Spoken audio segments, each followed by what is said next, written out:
y vamos a ver este mensaje acerca del Evangelio verdadero para que podamos ubicarnos y poder entender también la forma en la que el Evangelio que se está predicando actualmente no es el Evangelio.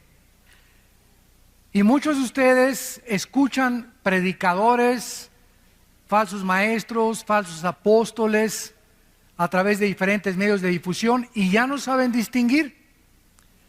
Ya dentro del mismo cristianismo ya no se distingue si lo que se está predicando es el Evangelio o es el Evangelio adulterado o es el Evangelio que ya no proviene de las Sagradas Escrituras sino de invenciones humanas. En esta carta a los Gálatas, el propósito del apóstol Pablo fue precisamente vindicar el Evangelio de la gracia de Dios. Si alguna persona en este momento preguntara cuál es la diferencia entre las religiones y el cristianismo, la diferencia es que las religiones predican un evangelio de obras o de esfuerzos humanos para la salvación. En otras palabras, todas las religiones son la salvación por medio de esfuerzos humanos. Y el cristianismo predica la salvación por la gracia de Dios. ¿Ya ven la diferencia? Todas las religiones necesitan predicar que se necesita hacer algo, portarse bien, hacer buenas obras, tener ritos, bautizarse, miércoles de ceniza, cumplir con esto, cumplir con aquello. Y cuando venimos al Evangelio de la gracia de Dios, inmediatamente existe un shock, porque estamos acostumbrados a, no, yo tengo que hacer algo para poder salvarme. No es tan fácil la salvación. Necesito hacer algo para poder ser aceptado por Dios. En el tiempo de Pablo, en la carta a los Gálatas, comenzaron a infiltrarse maestros judaizantes que comenzaron a enseñar dos herejías. Una, que la persona era salva parcialmente por la fe, mas también se tenía que portar bien. Síganme con mucho cuidado. Que la persona soy salvo por la gracia, pero después de que soy salvo, necesito hacer buenas obras o mantener yo mi salvación, porque si no, pierdo mi salvación. Esto es un evangelio falso, porque el evangelio de la gracia es la salvación más nada. Hemos tenido a Cristo y de ahí en adelante las buenas obras no son para ganarnos el favor de Dios. No son para poder tratar de alcanzarlas, porque ya estamos salvados, ya hemos sido aceptados por Dios. Las buenas obras son el resultado, el fruto, el producto de que verdaderamente somos salvos. Porque la fe sin obras está muerta. Pero yo no puedo decir, es que si hago alguna obra mala o algún pecado después de que me convertí, puedo perder la salvación. Y en segundo lugar, la otra herejía que se enseñaba era que una persona creía parcialmente ser salva por la fe y también parcialmente por sus esfuerzos. En otras palabras, una persona tenía que creer en Cristo, pero también bautizarse, cumplir con la circuncisión, seguir el Shabbat o el sábado, las fiestas judías, membresía de alguna iglesia, o que necesita el bautismo del Espíritu Santo, o que necesita todas estas cosas, santos de Dios. Todas estas cosas estaban alterando, estaban completamente adulterando el Evangelio de la gracia de Dios. Qué triste es, ¿verdad?, que cuando tú recibes a Cristo, una persona te diga, pues es que te falta esto, o te falta aquello, o te falta este don para tener al Espíritu Santo. Qué triste, ¿verdad?, que pueda realmente la cristiandad crecer bajo esta atmósfera y no entender realmente qué es el Evangelio de la gracia de Dios. Por supuesto que este no era el Evangelio que Pablo había predicado. El verdadero Evangelio nos enseña que la salvación es únicamente por la fe, sin ninguna obra que se le pueda añadir, porque estamos completos en Cristo. Estamos completos en Cristo, dice Colosenses 2:10. No necesito ya nada más que crecer en la gracia. Después de que te conviertas, necesitas el desarrollo de tu crecimiento y se llama la santificación. Cuando nos convertimos, fuimos justificados por la fe. Romanos 5:1. Dios te declara justo aunque no lo seas. Te acredita la justicia gracias al sacrificio de su Hijo en la cruz. Esto se llama la justificación. Número 2, ya que hemos sido justificados por la fe o salvados, viene la santificación. Dice 1 Pedro 1, sean santos porque yo soy santo. O sea, somos santos ante los ojos de Dios. Ahora dice Dios, vive con el carácter que es de Dios, que es la santidad. Ahora vive una vida diferente y apartada del pecado. Lucha contra el pecado, guerrea contra el pecado, porque vamos a vivir toda la vida hasta que Cristo venga en una guerra mortal contra el pecado. Entonces la justificación nos justifica y ante Dios no somos jamás culpables. Cristo murió por los pecados pasados, presentes y futuros. Y si alguien dice, bueno, si no pierdo la salvación o Cristo pagó por todos mis pecados, puedo vivir como yo quiera. Espérame tantito. Si una persona expresa eso, no es salva.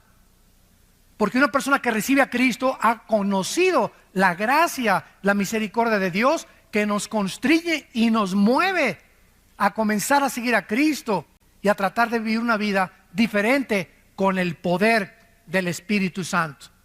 Y después de la santificación sigue la glorificación. Cuando Él venga, Efesios 1, 13 y 14, nuestro cuerpo será resucitado.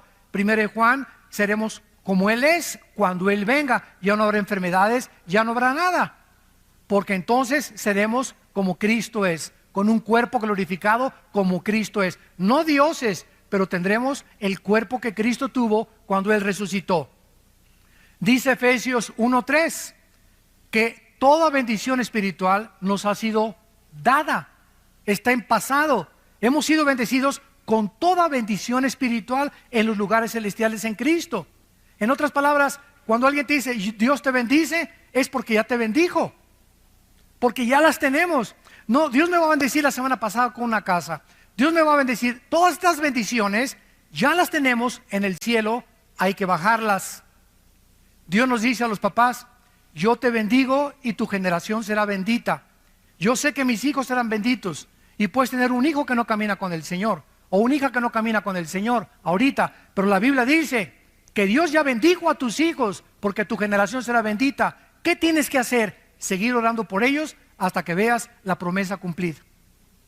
2, darles ejemplo, porque si no hay un ejemplo, la promesa no viene. Entonces tenemos que entender eso, que necesitamos caminar con Dios para poder, es como un cheque que nos deja Dios al portador. Lo único que tengo que es llenarlo, ir al banco y cobrarlo. Todo el dinero de mi papá me lo dejó en el banco. Solamente tengo que ir al banco y decirle, este dinero es mío, dénmelo. Todas las bendiciones están en el cielo y a Dios nos las dejó en el banco celestial. Ahora tenemos que bajarlas, pero está estipulado en el testamento que Cristo hizo, ¿verdad? Que estas bendiciones son apropiadas por medio de la fe.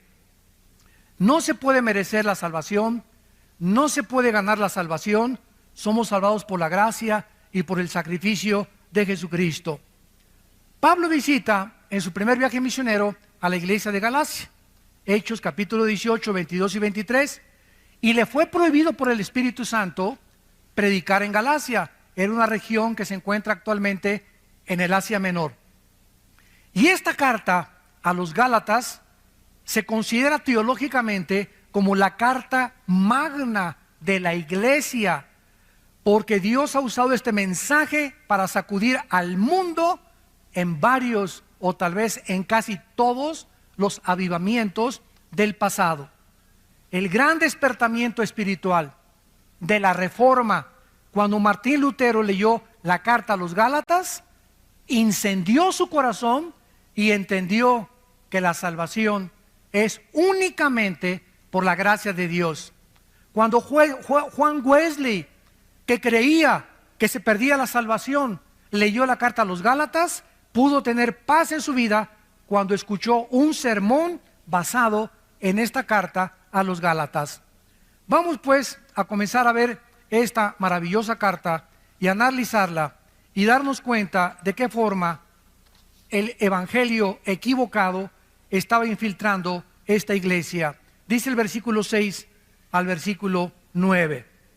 Capítulo 1 de Gálatas, del 6 al 9. Dice el apóstol Pablo: estoy maravillado, sorprendido, estaba asombrado Pablo, que tan pronto se hayan alejado santos de Dios. Qué fácil es alejarnos de la gracia de Dios por la influencia de falsos maestros, cuando no tenemos la responsabilidad de discipularnos y estudiar la Biblia entre semana. Se sorprende Pablo que esta iglesia que fundó, así en cuanto se fue Pablo, entraron los lobos rapaces, judaizantes a la iglesia a comenzar a adulterar, a agregarle algo a la obra perfecta de Cristo en la cruz. Estoy maravillado de que tan pronto se hayan alejado del que los llamó por la gracia de Cristo, para seguir un evangelio diferente, o sea, de otra clase. Pablo dice: esto no es lo que yo les prediqué. Ustedes están siguiendo otro camino equivocado. Este no es el evangelio de la gracia de Cristo. No que haya otro, dice Pablo, porque es el evangelio de Cristo, el de la gracia, sino que hay algunos que los perturban y quieren pervertir el evangelio de Cristo. Pero si aún nosotros, Pablo se considera a sí mismo que si él mismo el año que entra regresara y les predicara otra cosa que los que le predicó el antepasado, que no lo creyeran. Ni yo mismo puedo cambiar el evangelio de Cristo. El evangelio que les prediqué es el único que puede permanecer. Y si yo regreso a predicarles otro evangelio diferente del que les prediqué, yo mismo vengo a ser condenado por Dios.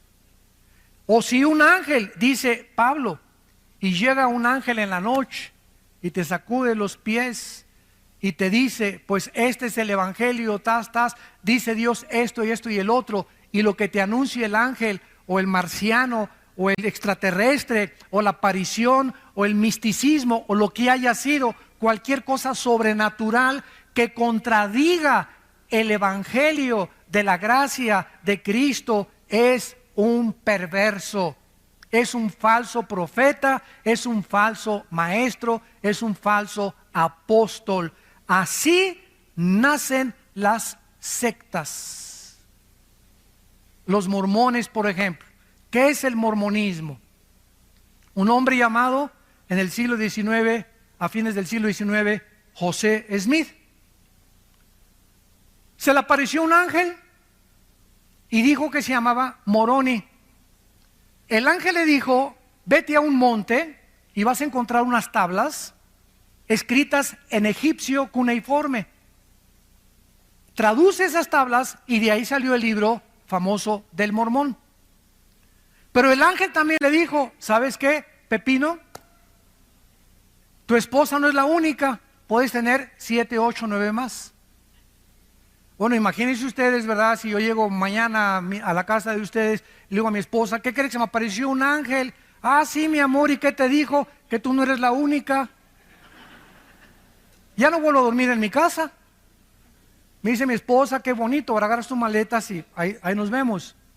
Pero sin embargo, ahí nació la poligamia también, y dentro del mormonismo existe también que todos somos dioses.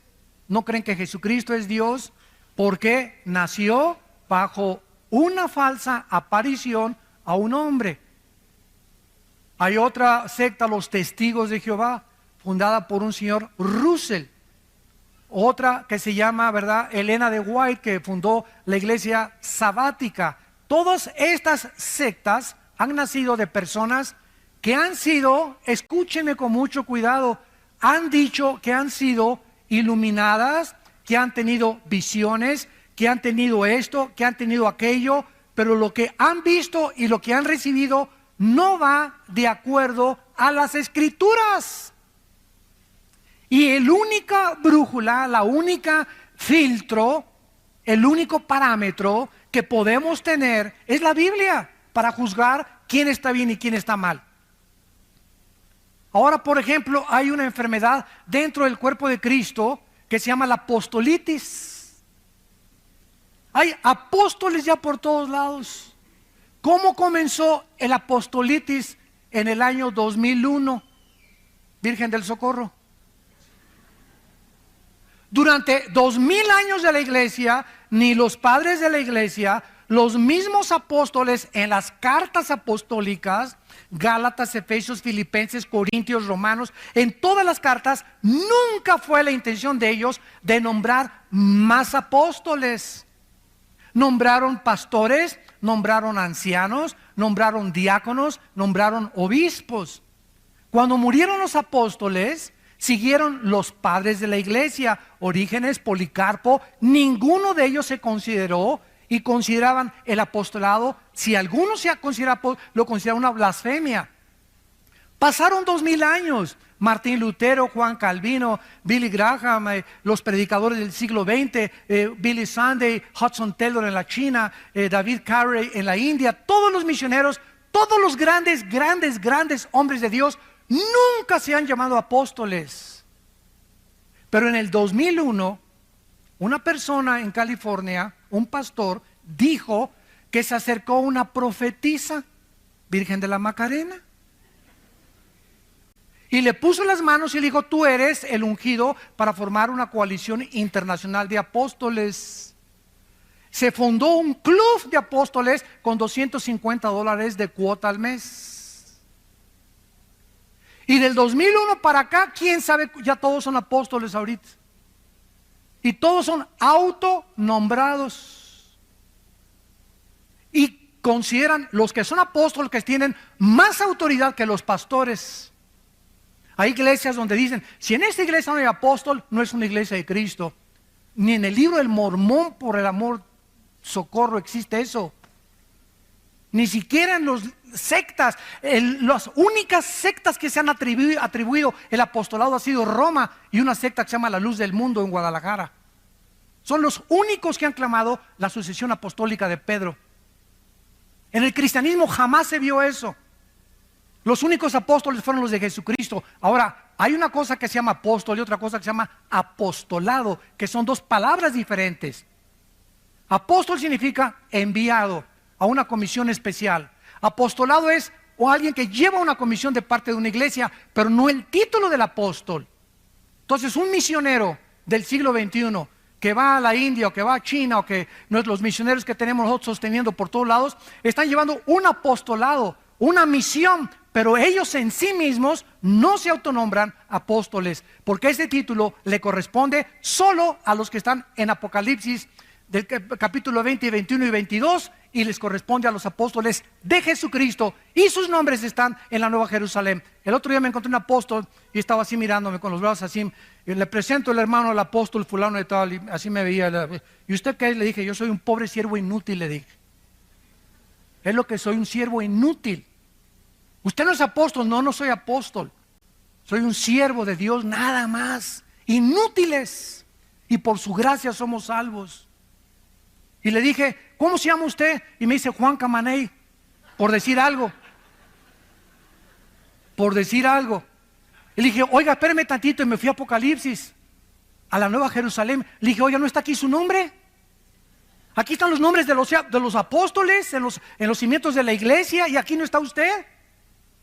Póngale también 1 Juan Camaney 2:1 a la Biblia. Pero vuelvo a repetir, ya no se distingue. Ya los cristianos aceptan todo como si fuera verdad. Y ya es algo que ya cunde como una infección por todo el cuerpo de Cristo, y nadie protesta, nadie levanta la voz, nadie dice: la Biblia dice. Ya no se citan las escrituras. Entonces se acepta como un hecho y comienza el cuerpo de Cristo a ser infectado con títulos, y todo esto lo único que hacen es ensoberbecer a las personas. Yo he entrado a casa de muchos amigos míos del ministerio y en su escritorio ya ponen en su escritorio apóstol fulano de tal, y le hacen a la gente que les llame apóstoles. Bueno, vamos a ver la palabra de Dios. Cristo en Mateo capítulo 13, vamos a Mateo 13, profetizó que la iglesia de Jesucristo, a la cual pertenecemos,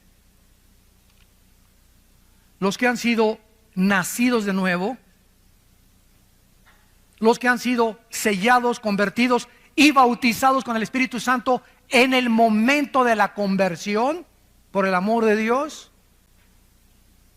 El bautismo del Espíritu Santo aparece en 1 Corintios 12, 13, en Romanos capítulo 6. Jamás en ninguna de las cartas apostólicas se le manda a nadie bautizarse con el Espíritu Santo. Eso no está ni en la Biblia de los mormones. El bautismo del Espíritu Santo es la operación a través de la cual el Espíritu Santo nos coloca, nos funde en el momento de Cristo, y cuando yo me convierto recibo todo el paquete: bautizado, sellado, nacido de nuevo, estoy completo en Cristo con todas las bendiciones espirituales. Ahora solamente me requiere crecer. No necesito nada más que crecer en Cristo. Nada más que crecer en Cristo. Ya la iglesia está dividida: los que tienen el bautismo del Espíritu Santo, los que no lo tienen. Los que no lo tienen están a la mitad. Los que lo tienen están completos. Y como no lo tienen, y como no muchos saben, y eso, ¿qué es eso? ¿Con qué se come? Pasen aquí a recibir el bautismo del Espíritu Santo. Ahora se invita a la gente a que pasen a recibir el bautismo del Espíritu Santo. Y la gente no sabe ni lo que está haciendo, ni qué es el bautismo del Espíritu Santo. Se nos manda en Efesios ser llenos del Espíritu Santo, que es muy diferente. Pero imagínense cristianos incompletos. A ver, esta fila son los que ya nacieron de nuevo, ya fueron sellados con el Espíritu Santo, ya pertenecen al reino de Dios, pero no tienen el bautismo del Espíritu Santo. Y estos son los que tienen el Espíritu Santo porque hablan en lenguas, porque cayeron al suelo y se revolcaron como pepita en comal en el suelo cuando se cayeron. Entonces la iglesia ya está dividida: los que lo tienen, los que no lo tienen. Los que no lo tienen están incompletos, les falta algo. Espérame tantito, esto es una herejía. No nos falta nada. Estamos completos. Colosenses 2:10 en Cristo. Dice en 2 de Pedro capítulo 1: todas las cosas que pertenecen a la vida de la piedad, versículo 3 en adelante, todas las cosas que pertenecen a la vida de la piedad nos han sido dadas, pasado. O sea, todo lo que pertenece a la vida cristiana ya nos dio el paquete cuando me convertí a Cristo, como un niño cuando nace. No, le falta el oído, le falta el olfato. Mira, el niño nació completito, está entero el bebé, tiene pulmones, tiene oído, tiene ojos, pero le falta crecer, desarrollarlos, pero no le falta nada porque sería un fenómeno, sería hijo de los marcianos. Entonces cuando nacemos de nuevo, nacemos completitos, no nos falta nada. Tenemos todo lo que Dios nos ha querido dar. Los dones me los dio Dios. No llega alguien, me pone las manos y me da los dones. Ya recibí el paquete, ahora tengo que descubrir cuáles son mis dones. Hitler dijo esto: cuando una mentira se predica 100 años, se acaba aceptando como una verdad. Y se ha predicado tanto y tanto desde los 80s. Desde los 80s, esto antes de los 70s no existía. Desde los 80s comenzó a predicarse. Te falta algo, necesitas hacer esto, necesitas por aquel lado, necesitas bautizarse. Si no te has bautizado, Cristo no te acepta. Si no hablas en lenguas, no tienes al Espíritu Santo. Si no tienes el bautismo del Espíritu Santo, no puedes hablar en lenguas. Si no hablas en lenguas, no puedes tener la unción.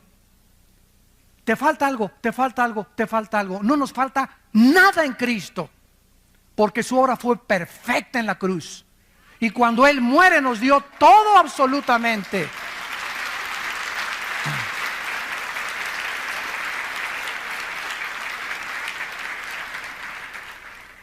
Cristo nos advierte en Mateo 13, versículo 24, le refirió otra parábola diciendo: el reino de los cielos es semejante a un hombre que salió y sembró buena semilla en su campo.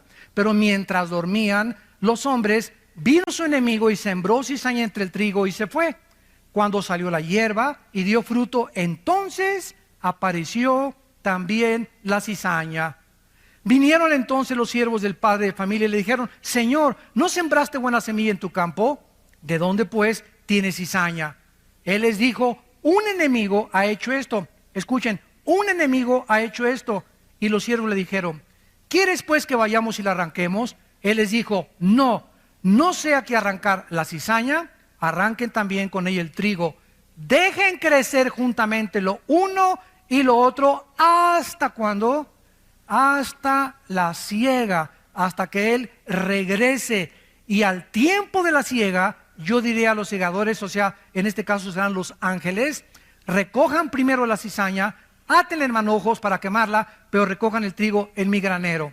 Y en el versículo 36 del mismo capítulo dice: despedida a la gente, entró Jesús en la casa, y acercándose a él sus discípulos le dijeron: explícanos la parábola de la cizaña y del campo. O sea, ¿qué nos quieres decir con que el enemigo llegó y sembró la cizaña? ¿Qué es todo esto? Respondiendo él les dijo: el que siembra la buena cizaña es el Hijo del Hombre. El campo es el mundo. La buena cizaña son los hijos del reino. La cizaña, ¿quiénes son? Los hijos del malo. El enemigo que la sembró es el diablo.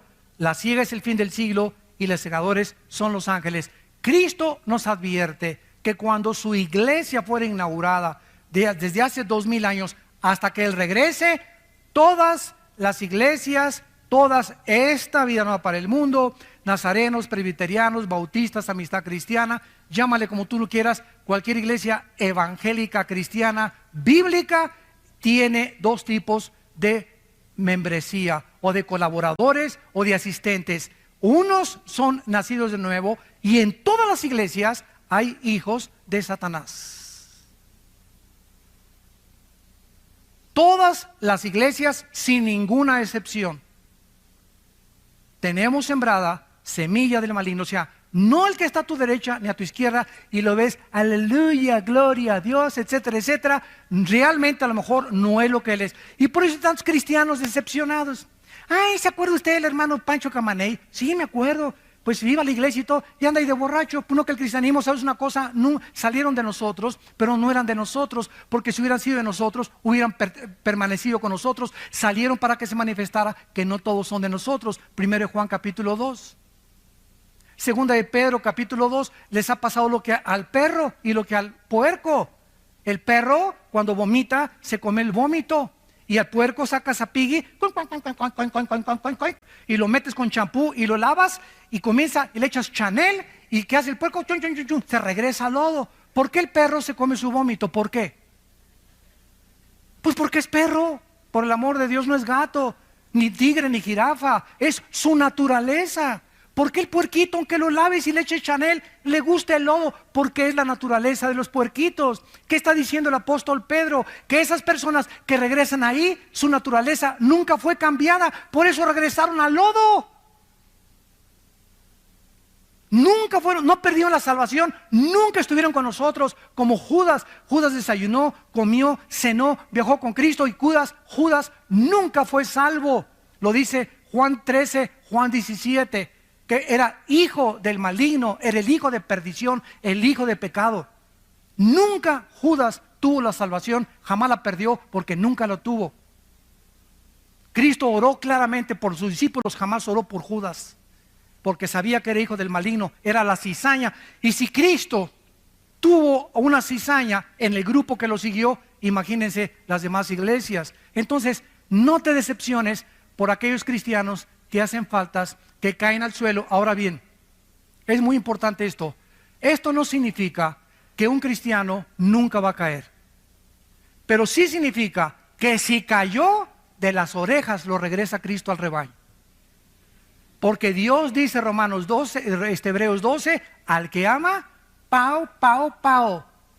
Dios al que ama le da cuero, al que ama disciplina. Y si tú eres un cristiano que conoces a alguien que ya tiene 2 o 3 años allá otra vez en el mundo, nunca fue cristiano, aunque salió de nosotros, nunca fue sellado con el Espíritu, nunca nació de nuevo, oyó el Evangelio, oyó a Cristo, pero jamás se salvó. Y por eso jamás regresó tampoco. Pero vamos a oír de muchos cristianos que cayeron y ya regresaron al rebaño. Y el hermano cayó en la borrachera 6 meses y le fue como en feria, porque era hijo de Dios. Pero si no te disciplina Dios, no eres hijo de Dios. Entonces hay 2 tipos de apóstatas. El apóstata, la palabra apóstata significa salirse del camino. Hay cristianos que se brincan el rebaño, como el cuento del pastor. Había una oveja que se brincaba el rebaño una vez y allí iba el pastor por ella. 2 veces y fue por ella, porque el pastor busca sus ovejas. Y la tercera vez el pastor dijo: le voy a romper una pierna para que ya no se vuelva a brincar. Prefiero que ande coja dentro del rebaño a con las 4 patas y se la come el lobo. Entonces muchas veces Dios tiene a muchos cristianos que meterlos bajo una disciplina física, que te suceda un accidente tremendo, que pierdas un ojo, que pierdas una pierna, un ataque al corazón, alguna enfermedad, que pierdas el trabajo, una crisis moral, para que te haga reaccionar que no podemos hacer nada sin Él. Somos tercos, tercos, tercos de corazón. Pero como somos hijos, Dios dice: nunca te dejaré ni te desampararé. Pero mientras no entiendas, te va a ir como en feria en tu vida. No vas a tener paz, las cosas no te van a salir como tú quieres, no vas a progresar. ¿Por qué? Porque crees que te puedes burlar de mí. Y como eres mi hijo, como eres mi hija, no te puedo dejar sin disciplina. La palabra disciplina, pedagogos, que significa pedagogía, viene la palabra pedagogía, significa educar el carácter. Y dice en Hebreos 12, ¿qué pues? Te haré entender y te enseñaré el camino que debes andar. ¿Iré contigo con vara o con la palabra? O sea, Dios aplica la disciplina hablándonos primero. Cada domingo nos habla Dios, nos expone nuestros pecados, nos muestra nuestra necesidad de Él. Pero si salimos a la calle y seguimos viviendo y somos sus hijos como nos da la gana, nos va a ir como en feria en la vida. Cristo dijo: prefiero que entres manco, tuerto, cojo al cielo, que entres entero y te quemes en el infierno. Ahora vayamos a Hechos capítulo 20 y veamos al apóstol Pablo. Cuando Pablo se fue de la iglesia de Éfeso, les hizo la misma advertencia de Cristo con más claridad, porque ya la iglesia estaba formada. Hechos capítulo 20, versículo 29. Porque yo sé, o sea, Pablo estaba absolutamente seguro, sin ninguna duda alguna, yo sé que después de mi partida, esta es la importancia del pastoreo. Yo sé que después de mi partida entrarán en medio de ustedes conejitos. Eso dice. Conejitos chinguanguanchones. Los lobos es el animal que el Espíritu Santo escogió, porque es el animal depredador que está esperando, que su plato favorito son las ovejas. Entonces el Espíritu Santo usa el animal más sanguinario que hay contra las ovejas, y porque somos las ovejas nosotros, para que podamos entender que cuando salimos de la iglesia hay cantidad de lobos dentro y afuera que están esperando decirte cuando salgas: lo que dijo el predicador no es cierto, son mentiras, no te lo creas, está exagerando. Ay, ¿a poco no vas a tener relaciones sexuales con tu novio? Están exagerando en la iglesia. No seas tonta, te van a decir: la virgen dejada a los 30 años de edad, ya se te pasó el camión y ya no te has subido a ninguno. Va a haber cantidad de personas disfrazadas con ángeles de luz, que son lobos rapaces. Y dice Pablo: van a entrar al rebaño hombres, lobos rapaces, que no perdonarán el rebaño. Y de ustedes mismos, o sea, aquí están los enemigos. Los más grandes enemigos del cristianismo están mezclados con los verdaderos cristianos. Porque es la forma de hacer más daño al enemigo. cuando el enemigo en la Segunda Guerra Mundial mandó personas a Rusia, cuando los alemanes mandaron espías a Rusia, o cuando Estados Unidos mandó espías a Alemania, iban disfrazados de alemanes, infiltrados en las filas de los nazis para que pudieran detectar lo que decían y transmitírselo a Estados Unidos. Los espías son las personas más preparadas de cualquier nación. Y así es exactamente en el mundo espiritual, es exactamente lo mismo. Van a entrar hombres perversos que hablen cosas perversas para arrastrar a los discípulos fuera del rebaño. Vamos a 1 de Pedro ahora, capítulo 2.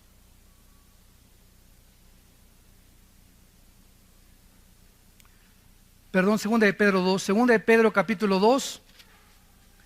Ya vimos a Cristo. Ya vimos a Pablo. Todos los apóstoles haciendo la misma advertencia.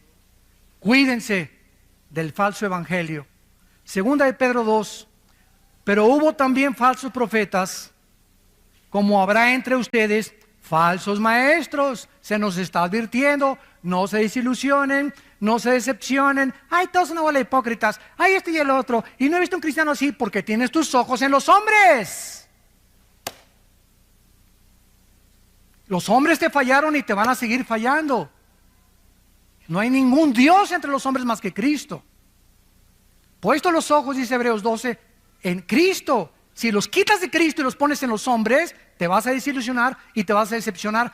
Y si te caes del caballo y te fuiste de la iglesia y no regresaste a la iglesia, dizque con tu front, ¿verdad? Con tu apariencia, no es que pura hipocresía, no es verdad, etcétera, etcétera, es porque nunca fuiste salvo. Ni siquiera te ha disciplinado Dios, es más, hasta te va mejor.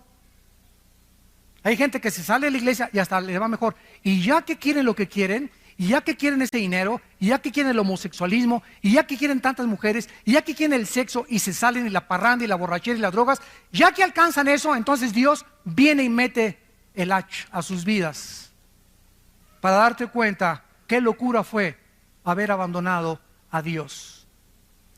Va a haber entre ustedes que dice falsos maestros que introducirán, pero miren cómo entran, por amor de Dios, vean, encubiertamente. Cuando un predicador predica una herejía, la maquilla que parezca bonita, la disfraza para que parezca bonita y parezca que es la verdad. Yo puedo leer una revista, por ejemplo, de los Testigos de Jehová, que se llama La Torre del Vigía, y encuentro que el 80% de lo que esa revista dice es verdad, es la Biblia, y el otro 20%, cuidado, ahí está la lombriz de Satanás en la manzana escondida. Predican cosas que son verdad y las mezclan, las cubren con la verdad para que no te des cuenta que ahí va el gusano escondido. Como dijo un predicador, toda manzana del diablo tiene un gusano escondido. Estos falsos maestros van a introducir herejías destructoras, porque las mentiras de Satanás destruyen el alma, te quitan la paz, te llenan de culpa, te llenan de amargura, te llenan de rencor, te llenan de odio, que es la antítesis del fruto del Espíritu Santo. Un cristiano que se sale del rebaño, un cristiano que predica herejías o que oye herejías, es un cristiano rencoroso, amargado, decepcionado, desilusionado, y comienza a tomar y comienza a hacer estas cosas. ¿Por qué? Porque no tuvo la salvación. Y si la tuvo, no tarde en que el Señor le dé, pero le dé duro. Y muchos seguirán sus disoluciones, por causa de los cuales el camino de la verdad será blasfemado. Ahí está la razón. Tú métete a internet y vas a encontrar, ¿verdad?, 1000 ataques contra la mayor parte de los predicadores. Unos son verdad, otros son mentira. ¿Tienes tú la capacidad de distinguir quién es quién? ¿Tienes tú la capacidad de juzgar que lo que se dice ese predicador es verdad? ¿O tienes la capacidad para juzgar que lo que se dice ese predicador es mentira, que son calumnias del infierno? Pero te metes a internet y comienzas a llenar tu mente de puro veneno y de pura cochinada, sin tener el discernimiento ni la madurez para juzgar. ¿Y qué pasa? Te decepcionas. Ah, pues así está la iglesia, mira nomás este, y mira este, y este, y este. Y te das cuenta, ¿verdad? ¿Por qué? Métete a la Biblia, por favor. No te metas al internet ni al YouTube. Porque vas a encontrar puras calumnias. Vuelvo a repetir, unas son verdad, otras no son verdad. Pero si no eres maduro, te va a hacer mucho daño. Porque te va a confundir y no vas a saber ni siquiera ya qué es verdad y qué es mentira. Será la vieja del otro día. Y miren lo que dice el versículo 3. Y por avaricia, esto ha entrado, ¿verdad? Tremendamente. Por avaricia harán mercadería de vosotros con palabras fingidas. Les vendo un pañuelo ungido con aceite de Jerusalén. Y a mí qué me importa que sea de Zapotlán, Los Altos, o de Xonacatlán, o del río Lerma, o de Jerusalén. El aceite del Antiguo Testamento era un símbolo del Espíritu Santo. El aceite de Jerusalén no es mágico, ni es una cosa que me va a hechizar. Es aceite de Jerusalén. Y el aceite de olivo es igual ahorita, porque ya no tiene ningún significado en el Nuevo Testamento. Voy a ungir mi casa con aceite. ¿De dónde sacaste esto? Ni en el libro del Mormón existe eso. Me voy a ungir aquí para que pueda. La unción es del Santo, 1 Juan 2, y ya la tenemos. La unción es el Espíritu Santo.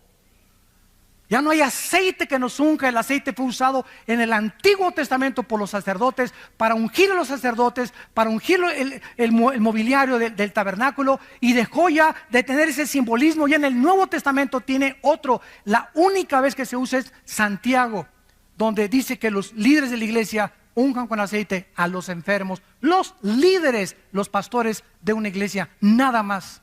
No dicen que unjas a tu perro, ni tu casa, ni tu baño, ni tu excusado tampoco. Entonces, ¿de dónde hemos sacado tantas cosas? Le vendo un pañuelo ungido. ¿Ungido por quién? Es que un pastor oró y ahí tiene la unción. Ahí está su mano en el pañuelo. Y lo pone usted en el cojín y se le va a quitar el dolor de cabeza, hermano. ¿Saben ustedes, santos de Dios, cómo se llama esto? Esto se llama hechicería. Quiero decirles algo. La iglesia que estamos estudiando, la iglesia de Galacia, era una iglesia, lo vamos a ver, hechizada. Habían entrado poderes de demonios a esa iglesia, y a los que son la cizaña comenzaron a infectarlos para contagiar a las ovejas sanas. Los que tenían el ébola corrieron para infectar a los sanos. Los sidosos querían infectar a los que no tienen sida, porque el malo no se conforma con la maldad, quiere contagiar a los demás y quiere propagar su maldad a los demás. Esa es la naturaleza autodestructiva del ser humano. Ahora, dice la Biblia claramente, ¿verdad?, que entonces hay una mezcla en la iglesia de cizaña con trigo. Pablo, Pedro, todos, y Pablo estaba maravillado. Regresamos a Gálatas capítulo 1, y se sorprendió Pablo de que rápidamente se habían alejado del evangelio de Cristo. Se estaban volviendo a otro evangelio diferente. Querían perturbar a los cristianos, quitarles la paz, agitarlos para corromper. La palabra pervertir significa corromper, echar a perder el evangelio de la gracia de Dios. ¿Y de qué manera Pablo condena a estos falsos maestros? Versículo 8 y 9. Mas si nosotros somos un ángel del cielo, les anuncia otro evangelio diferente del que les hemos anunciado esta mañana. Tienes que haber aprendido, para yo sentirme satisfecho, que te he comunicado la verdad, de saber que cuando tú recibes a Cristo, recibiste todo el paquete completo. Por gracia, no hay nada después de Cristo ni antes de Cristo que hayamos ganado o que no lo hayamos merecido. Todo es por la gracia de Dios. Cuando recibo a Cristo, nazco de nuevo, me convierto, mi naturaleza es cambiada, tengo la naturaleza antigua, la naturaleza divina ahora de Cristo dentro de mí. Ahora soy bautizado con el Espíritu Santo. 1 Corintios 12:13, por el Espíritu fuimos todos bautizados, y a todos se nos dio el mismo Espíritu. Romanos capítulo 12, que no sabéis que los que han sido bautizados en Cristo han sido bautizados en su muerte. ¿A qué bautismo se refiere? Romanos 6, del 1 al 4. ¿A qué bautismo? Le pregunto yo a los teólogos. No me salgan con qué es el bautismo en agua, porque si me dices que es el bautismo en agua, entonces el bautismo en agua salva, porque no fue lo que nos hizo renacer en Cristo, fue el bautismo del Espíritu Santo. Y Efesios lo confirma: una fe, un bautismo. Y no se refiere al bautismo en agua, porque hay muchos cristianos que van a morir sin haber sido bautizados, pasaron de panzazo y van a entrar al cielo. El bautismo solamente es una confirmación pública de algo que te sucedió internamente. Pero la Biblia habla de una sola fe, un solo bautismo. Y ese único bautismo es el bautismo con el Espíritu. Nos colocó, nos fundió, nos amalgamó, nos hizo uno con el cuerpo de Cristo. Entonces tú entiendes eso. Cualquiera que llegue y te diga necesita hablar en lenguas, necesita el bautismo del Espíritu Santo, necesitas guardar el sábado, necesitas guardar las fiestas judías, necesitas disfrazarte de judío, necesitas aprender hebreo. Cualquier persona que llegue con estas guacas, tú puedes claramente decirle: ¿sabes una cosa? Necesito crecer nada más en Cristo. Todas las demás cosas me han sido dadas por su divino poder, mediante el conocimiento de aquel que nos llamó, de su gracia y de su suficiencia. Dice Pablo: cualquier persona que trate de predicarles otro evangelio, versículo 9, sea anatema. Esta es una de las condenaciones más grandes que existen en la Biblia. Es una de las más solemnes advertencias en todo el Nuevo Testamento. ¿A quién se le da esta maldición? A los falsos maestros.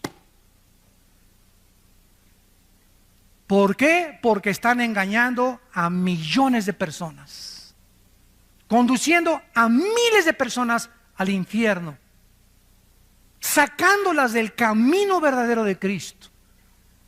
¿Y saben ustedes cuáles son los motivos de la mayor parte de estos falsos maestros? El dinero, la fama, el poder, la autoexaltación, tener miles de personas.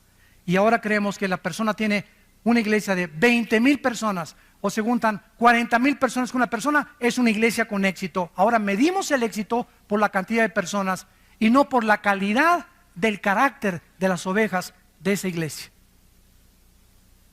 que es una grande diferencia. Cuando lleguemos al cielo no me va a decir Dios: a ver, Armando, ¿cuántas almas, Señor? Estoy en los récords Guinness, más 25 millones de almas gané. Hice 50,000 iglesias, Señor. Mi iglesia tenía 10 servicios, gracias a Dios. Qué bueno, muchachito. Nada de eso es malo, ¿verdad? Bueno, muchachito, está bueno, muchachito. Pero ¿sabes una cosa? Pero tengo contra ti que has perdido tu primer amor. Hiciste muchas obras, muy buenas obras, pero solo una pregunta nos hará Jesús al entrar al cielo. Nunca nos va a preguntar las buenas obras que hicimos, porque las buenas obras que hicimos, o todo lo que alcanzamos y el éxito que logramos y doctorados y todo, estuvo bien, o sea, no estuvo mal, pero eso no es lo principal. Cristo me va a preguntar, al llegar al cielo, ¿cuánto del carácter de Cristo tienes? Dios nos va a preguntar, ¿cuánto del carácter de mi Hijo Jesús tienes?